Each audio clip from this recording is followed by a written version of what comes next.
सांगमाने आजिर दीपावली रे एक मुख्य भूमिका तैयारी करथाए किए जानते ता हूँ मिठा।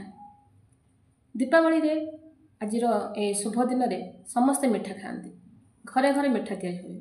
आमे काहाको मिठा दऊ तो काहाटो नेउ मध्य। ए मिठा किछि नुआ उपदेश किछि नुआ स्वाद सहित आम किछि जीवन किछि नुआ उपदेश मध्य दे थाए। देखंतु रसगोल्ला रसगोल्ला को आमे जेते भी ता देहर रस काढले मध्य से निजर स्वरूप को आसी जाय थाए। से आमको ताहा माध्यम एतिक आम शिक्षा दिए जे आम जीवन रे जहाँ किसी घटीगले मध्य निजको आम केबे भी असजड़ा तैयारी करियानी, निजको केबे हजे देबानी, निज स्थिति आम निजे ठीक ही रहिबा। से रसगोल्ला रो आमे से शिक्षा पाई था। तापर आसला झिलापी। देखिथिबे झिलापी रो रूप केमती अंका बंका।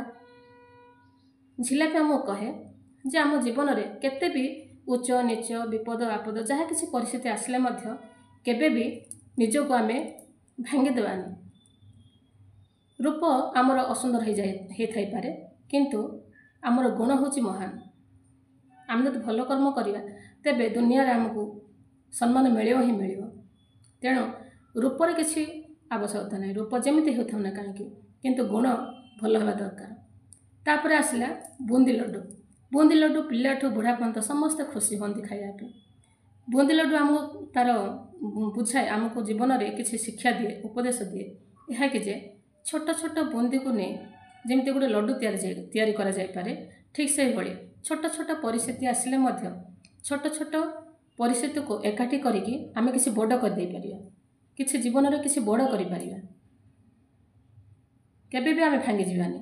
छोट छोट बूंदी को जमती एकाठी करी गोटे बड़ लड्डू तैयारी करा जाय पारे सेमती जहाँ किसी आमर जीवन रे घटना घटले मध्य सबको अणदेखा करी सबको एकाठी करी आमे आम जीवन को सुंदर भाव में गढ़ी दे पारिया।